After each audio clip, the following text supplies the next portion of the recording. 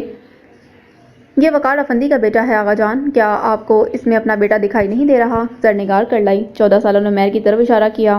ارے بات کو سمجھتی نہیں ہو تم؟ صدیقہ بھابھی کو خوب ہی غصہ آ گیا اور غصے میں وہ سوچتی کم اور بولتی زیادہ تھیں۔ خبردار، جو وقار کا نام بھی لیا تم نے، غلطی کر بیٹھا تھا جو گن میں منہ مار لیا، اور تم پتہ نہیں کس کا گناہ اس کے سر مرنے چلی ہو۔ بھابھی، فرحان ناگواری سے اونچی آواز میں انہیں ٹوک گئے تھے۔ سہیل نے بھی تنبیہی نظروں سے بیوی کو دیکھا۔ خوفزدہ سا نمیر ماں کے بالکل ساتھ چپکا کھڑا تھا۔ یہ سب لوگ اسے ظالم درندے لگ رہے تھے۔ وہ جانتا تھا کہ کیسے اس کا باپ قسمہ پرسی کی حالت میں مرا، اتنے بڑے گھر میں رہنے والے لوگوں کا بیٹا افلاس کے ہاتھوں مار کھا گیا تھا۔ فرحان، اگر تم اس عورت سے زیادہ ہمدردی ہے تو اسے کہو چپ کر کے یہاں سے نکل جائے، میں اس سے کوئی بحث نہیں کرنا چاہتا۔ آغا جان ان پر گرجے تھے۔ یہ جذباتیت سے نہیں، ہوش و ہوا سے حل کرنے والا معاملہ ہے آغا جان۔ اب تمہارا بھائی مر چکا، فرحان مت حمایت کرو اس ناپاک عورت کی، اور پھر یہ اب تمہاری باری ہے کہ اس کے چنگل میں پھنسنے کی۔ آغا جان کا تنفر، کروفر اور لفظی بے احتیاطی عروج پر تھی۔ غصے میں وہ زبان اور بیان پر قابو کھو بیٹھے تھے۔ فرحان کا چہرہ مارے اہانت کے سرخ پڑ گیا۔ آغا جان پلیز، وہ زرنگار سے نظر نہ ملا سکے۔ وہ چپ چاپ آنسو بہا رہی تھی۔ آج تو وہ جگر والا مرد بھی ساتھ نہ تھا جو اس کے آگے کھڑا ہو کر ان تانوں تشنوں سے اسے بچا لیا کرتا تھا۔ ہاں، نمیر افندی تھا ساتھ، ازحد حساس اور عمر سے پہلے ہی ذہنی بلوغت حاصل کرنے والا بچہ۔ اب بھی یہ ماحول اور باتیں اس کے ذہن پر ان منٹ نقوش چھوڑ رہی تھیں۔ تم کیا جانو فرحان، کس کی ناجائز اولاد اٹھا کر لے آئی ہے ہمارے گھر جائیداد کا وارث بنانے کے چکر میں؟ صدیقہ بھابھی نے حقارت سے زرنگار کو دیکھتے کہا۔ بس تھوکنے کی کسر باقی رہ گئی تھی۔ ہوش سے بات کریں آپ۔ خبردار، جو کسی نے وقار افندی کے خون اس کی جائز اولاد پر انگلی اٹھائی تو۔ زرنگار شیرنی کی طرح اڑائی تھی، سرخ و سفید رنگت اور مارے غم و غصے کے سفید پڑتے ہونٹ، وہ لرز رہی تھی۔